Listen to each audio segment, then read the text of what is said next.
Hello and welcome to another New Catholic Generation movie review. I'm your host, David, and I'm joined by... Marc. Not Renee.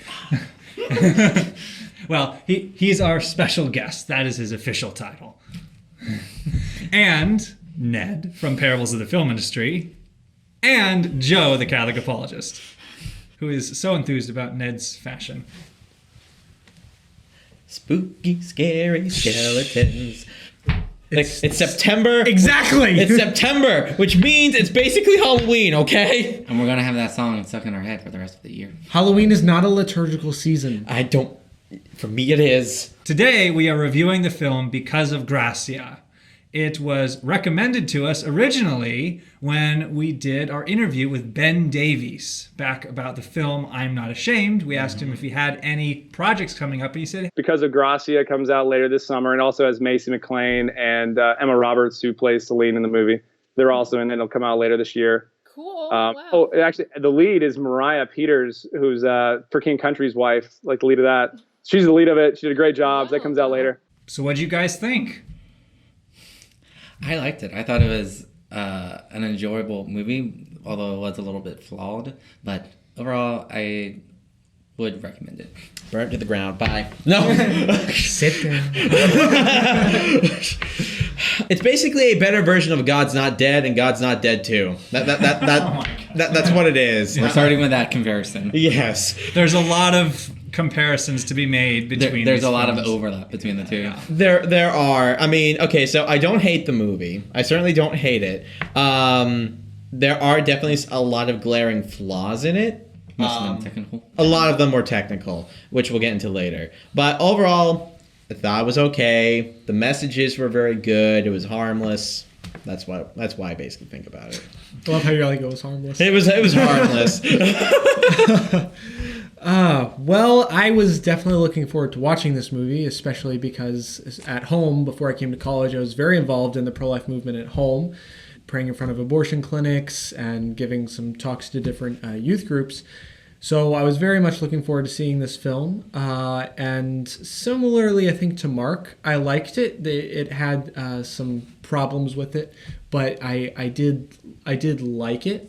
At the same time, there were things that I thought could have greatly improved the way that the message went across in the end. And I feel like there are things that could have made it even better. Yeah, I think that was basically my opinion as well. I did see a lot of the God's Not Dead parallels, and I think that's basically where I would sit with it, is that it feels like a film that was heavily inspired in a lot of ways kind of by God's Not Dead, and trying to avoid some of the mistakes that God's Not Dead fell into, but still sort of being in the same sort of narrative net of it. Yeah, they were extremely noticeable, the similarities. I mean, you had the atheist professor. Oh, yes. Although he wasn't as much of a villain. I don't. That's really true. think He wasn't a villain. No, he wasn't, and that's something I appreciated about the movie. Mm-hmm. Another way I felt similar to God's Not Dead is it had all these different characters all over the place that had these continual storylines. I was about to say that. Yeah. That almost had no overlap, but it kind of felt like they had some themes with one another. Yeah. That is something I actually applaud the movie for, that they basically had 3 or 4 different storylines. Yeah. And those storylines paralleled each other in many ways. Yeah. Like you had, the good couple and how they were kind of dealing with how to be in a good relationship and all that kind of stuff. Then you had the bad couple who were trying to, well, they weren't necessarily bad, they were just going about it the wrong way, especially the boyfriend. You're a jerk, by the way. Huge jerk. And yeah, so I thought that was pretty cool. And then there was the thing with the teachers, and that's something that you, Marc, actually pointed out that I thought was pretty cool. It ended up being a reversal of it. At the halfway in the movie, the atheist professor is recorded saying some not so nice things to our main character, and people are just like, we can put it online, he'll get in so much trouble, he was a jerk to you, so this is payback for him. And then the climax of the movie, they have the Christian professor praying with someone, and the entire scenario is just stage, and they release it to try to get him in trouble. So yeah, and I thought that was kind of really interesting. Some of the glaring problems that were with the movie were there were a lot of weird editing choices. the audio. The audio, the transitions. I think mainly there were some montages that just sort of came out of nowhere. Yeah, montages that came out of nowhere. Yeah, a lot of weird stuff. There's a scene where the two main characters in the movie first go on their date, and they're talking in this restaurant bar, and then all of a sudden this really powerful music starts swelling up, and it's all epic, and it's just a bunch of shots of them talking around a table. Which is funny because it just felt melodramatic. What's funny at the point at the time, that's literally the most he talks in a scene. That's not a voiceover. Yeah. We don't get to hear it. I wanted to hear what he had to say. One other problem I had with this movie is, so the biggest problem I have with a lot of Christian movies is the fact that they, in many ways, basically have a checklist that they go through of like, okay, we need to have this in our movie. We need to have this obligatory redemption scene. We have to have this obligatory, message. We have to have parallel to Jesus. Parallel to Jesus and all this other kind of stuff. We have to have all those in there, guys. And the thing with this movie is Didn't need it. It didn't need it. This movie had a lot of great quality around it, like with some of the acting. I thought some of the acting was very good. A lot of the characters were very good, and their character arcs, their how they developed and everything. And then that checklist just kept creeping out of nowhere. Where I'm just like, it felt like the good parts of this movie were fighting against this Christian checklist. Which sounds awful when maybe I say it, but I think what it's coming down to is the movie just didn't need it. Yeah, it didn't need that weird obligatory Christian checklist. So yeah, that's basically it. All right, so the backstory of this movie is that it was directed by Tom Symes, who also wrote it. He was originally basing this film off of a play he wrote back in 2001 called G Factor. And basically his inspiration for making this movie was he felt that Christian students nowadays can often be in environments where they are surrounded by secular students and are just sort of very alone in school.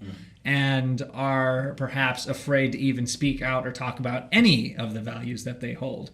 So he wanted to focus on basically, three main themes of not being afraid to speak out, freedom of speech, and then also holding yourselves to those values, such as with the relationship goals and going about it right. And he says in an interview, showing that you can save yourself for marriage and it is okay. Mm-hmm. These themes are represented through several different storylines. The first one is based off of the two leading characters of the film, who are Grácia and the main lead. His name is Chase, I think? Yes, Miss Chase. Yeah, so Chase is just this normal, kid at school. He's Christian, but he doesn't really identify with it because it's just never been a really strong part of his life. Until one day, this new girl transfers in, and she just has the perfect smile on her face. Everybody turns their heads to look. She's the perfect girl. She slides up to the lunch table with him and his friends. Obey! Oh, yes. You can kind of tell who my favorite character was. Oh, yeah. And then our main character, Chase, is trying to figure out, how do I ask out this girl? So he keeps going back and forth. Do I call her on the phone? Talking it all up with his friend. Pump up music. You always need it. He calls her for a split second, then he can't stand it, so he slams down the phone. And then his friends give him all this pep talk, and then suddenly she rings him back. So he's like, sorry man, gotta go. Oh dear. A lot of that scene was cringeworthy, not just because of how awkward their interaction was, but her logic of the conversation of Right, Chase, that's fair. are you a Christian? And she's just like, I've been praying for a Christian friend. You're the answer to my prayer. I was like, who says that? That was a little bit of a stretch. Grácia is like, hey, we should go out and talk Right because now. like I was needing a Christian friend, and so 20 minutes later there they are. What was it? Yeah. Yeah, he just kept asking that. What time is it? What time is That's it? the other thing, because like that night lasts quite a long time. Like they go back and like meet her family. Yeah, and like it, I want to say they must have been in an area that had like their night starts at like 4. So the romance touches on several different themes. One of which is brought up one or two times in conversations is, what does it mean to court or date? I know when I heard the little brother of Grácia, who's probably our favorite character of the film. Oh yeah, he was definitely my favorite character in the whole movie. I loved him. I didn't like how I kept on getting compared to him. He's little Marc. No. Anyways, there's one scene where he starts talking to Chase about dating versus courting, and I just saw Ned just going out of the corner of my eye. Actual reaction. No. So what was your final verdict on that scene? Okay, here's the big problem I have with that, and because people they have this strange misconception of what dating and courting is. Obviously, the secular world has definitely twisted dating. But honestly, if you go about dating in an actual Christian sense, like what my fiance and I did, it's honestly the same exact thing as courting. There's no actual difference. I think like the stereotypical way or the cliched way people look at courting is, okay, basically you guys are getting married, okay? That's it, you guys are getting married. Well, I think that's kind of also realistic because I've seen a lot of like people being like, I don't date just to date. I date with the intent of getting married, and if I don't see that, then what's the point of dating someone? Like I said, that's what I did when I started dating Saida. It's just they're honest. Dating and courting are honestly two sides of the same coin, and honestly, sometimes they're even the same side of the same coin. But the problem is that it honestly, the honest to goodness way about looking at dating is just. It just depends on how you actually look at dating. See, that's the thing. Like that scene didn't particularly bother me in this sense.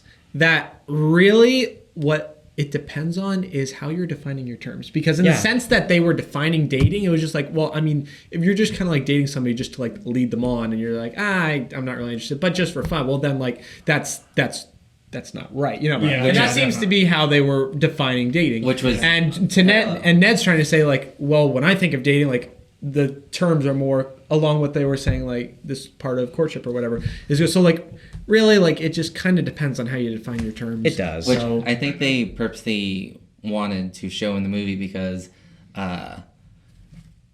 they were courting the other plot line. They were dating. Yeah. Yeah. Oh yeah, that was definitely purposeful. And that's probably a good segue into the other main relationship of the film, which is this other girl who is a Christian and her boyfriend who... I'm sorry, he's a total creep. It's funny, he looks kind of like Chris from Prank Invasion, and he acts like him too. Oh dear. Basically, what he wants out of this relationship is sex. Yeah. He's not really interested in thinking about the future of a marriage. He's basically about the That physical phone affection. call. Ugh. Yeah. There's a scene where she calls him to let him know that she's pregnant, and he's just like, "Oh, I'm out." Well, I'm not out of the relationship, but that's not my decision. Like, that's all on you. Like, what are you going to do? Well, he said, like, you're the one who's pregnant. And she's like, but how is it going to affect you, thinking that, like, you know, he's the father, like, you're part of this too. And he's like, I'm not even thinking about it that way. A lot of the story, as far as this area of it goes, was pretty realistic, because that's a real problem. Yeah. It is. It's a very Yeah. real problem. And again, especially being around, I could say even people that have this mindset in mind of making this film as far as like the pro-life aspect of it. I know these people, you know, I stand side by side on the sidewalk with them in front of abortion clinics. I go and see them at the pregnancy center, you know, back at home. So I understand these people, and, you know, I get what they're saying, and, you know, they're around this kind of thing a lot. They see this kind of experience a lot. And that whole situation of like the guy just kind of being like, unfortunately, it's a very common thing, and that's what leads to a lot of a lot of the problems with abortion is the guy being a jerk. You know, obviously not all, right? And sometimes it can be the father that's traumatized and hurt from it, and by the woman. But like, you know, a lot of times it is the guy. I think the boyfriend was only a means to an end, because I don't actually think her plotline was necessarily with him, which is why he drops off halfway through the movie. Yeah. I think her main plotline was with her dad. Yeah. Because you see a lot more scenes of him interacting with her, and actually he going through this character arc and character development. And all deals with her, because at first he's very like shaming her, like being alone in the room with him, and then the only thing that's on his mind is like when she tells him is, how am I going to explain this to the board? And honestly, that's a very I don't want to use the term watered down, because it makes it seem like they, you know, watered down has a very negative connotation. But as far as parents go in abortions, that's in a sense watered down version, just because like even again, pro-lifers will come across these situations that the women, their parents, have no support at all for it. You know, she did have her mother, thankfully. Not to take away the gravity of the situation in the film, because it was definitely difficult, and, you know, just saying that there's even worse than that out there, where the parents are just like hardcore, like, you need to get an abortion, completely unsupportive, very prideful and selfish. That is also a thing. So it was, you know, again, even though they didn't give an example as harsh as that, still like showing that from the father was I think it was a good thing to be able to use this movie to try and show this aspect as a sort of teaching moment, since the situation was so realistic due to the fact it's an actual thing, you know, to reach out to people that, you know, might not know a whole lot about this, saying, here are situations, if you know somebody or if they're in this situation, like, this is how not to do things. You know, there were a few examples of that in this film, which I really appreciated. Yeah, I have to say, I think her story arc overall was probably my favorite part of the movie, because it was the most real. The other like arcs or like stories in the movie, although they were okay, they were definitely overly cliched in so many ways. Yeah, they weren't very layered. No. So the story with the teachers is we got, well, two main characters as far as teachers go. One of them is Ben Davies playing this Christian professor. Loved you, Ben Davies. Yeah. You're good. When he first showed up, they're like, hey! Yeah, we were all like at the same time. The only funny thing about his role was just that he is exactly the same age, the actor Ben Davies, as all of his students. So that was weird. Okay, just grow some scruff. We'll have you be the one guy with facial hair, and then you can wear like an old timey sweater. And there, now ta-da, you're older. You're a teacher. Ta-da, film magic. But again, you know, I think they tried to explain that in World by saying he wasn't like a teacher to these kids. He was like a brother. Yeah, like he was one of those yeah. teachers who just started teaching right out of college. Yeah. Don't know. It kind of worked. Yeah. It wasn't awful. It was just funny. And then you got this other professor who is an atheist, and he also hosts this advanced debate class, which has a ton of scenes in the movie where they go through all these different topics, from whether single-parent households are a crisis to whether marijuana is okay. There's a lot to unpack in some of these. Well, Mark, I think you had some thoughts on how they approached the weeds scene. It was a very great situation, but the reason why I'm cringing is the fact that they had the most stereotypical stoner in it, and like every time he talked like it was like he couldn't get into his character without scrunching up his face, and I was just like, that's a very odd character choice. And I'm just like, you need to get out of this. Like that is kind of a problem I did have with this, and the scene when they were talking about Darwin later on was the people that they had defending it weren't super far on the scale of totally unbelievable, but they were still more leaning on the side of caricature. They were caricature. Yeah, as opposed to being a little bit more reasonable. An actual normal human being. Which I really would have appreciated.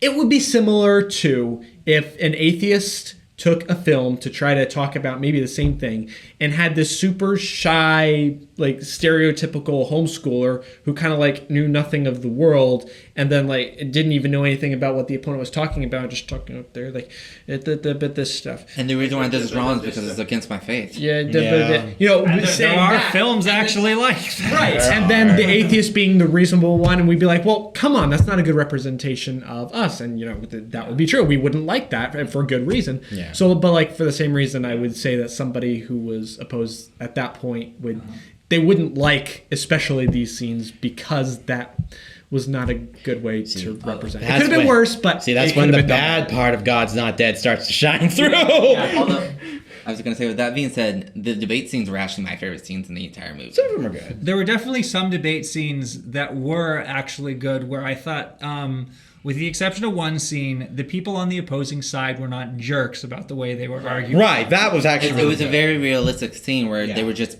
presenting their arguments and their reasoning behind why they were arguing these. It was a very friendly debate, which is honestly how a lot of actual like school debates, I would probably argue, actually go.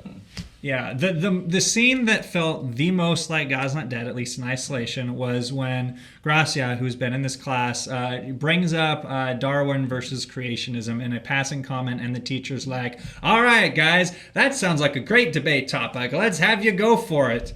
And he mentions later in the movie that the reason why he made that a debate topic was so he could try to trip her up. I mean, you got the student who's arguing for Darwin, and they didn't portray him in a super negative way. Yeah. But anyways, it gets where like you got the normal student defending Darwin, and then the professor starts jumping in. Yeah. And then he starts getting really angry and passionate. And I'm like, this guy feels just like Kevin Sorbo's character from God's Not Dead. Oh no, please, no, I'm having God's Not Dead PTSD all over again. And it was funny to watch him more than the actual scene. Oh, you hush.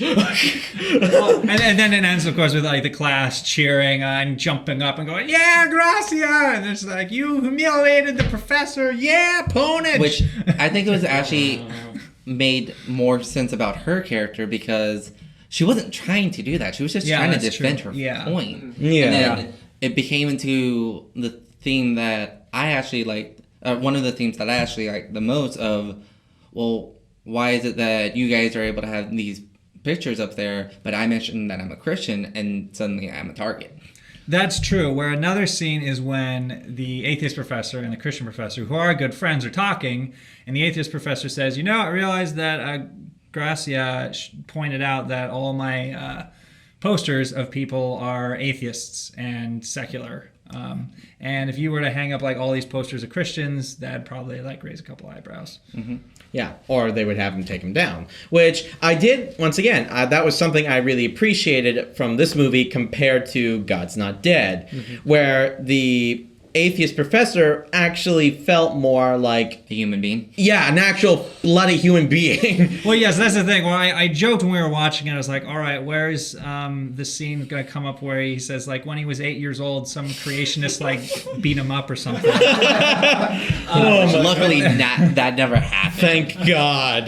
But yeah, so they had him go through a character development arc that was much better. Yeah, exactly. And something that I appreciated, he was still an atheist at the end of the movie. He didn't have a conversion. He just had like a bit of an awakening of like, you know what? That really is two-faced and not fair that we can go ahead and portray my side of things, but we can't portray the other side. Yeah. And that was something I'm just like, you go atheist guy. So yeah, and I think that's the thing where actually this is something that got brought up in the how-to do's and don'ts for maintaining your faith at college video we did last week. Joe and Saida did, where she talked about like, the goal is not necessarily, convert all your friends and blah, blah, blah when you go to college, in the same way that perhaps, the goal of film should not be convert all the non-believers by the end of the film. It's that if you can have friends outside of your faith where you both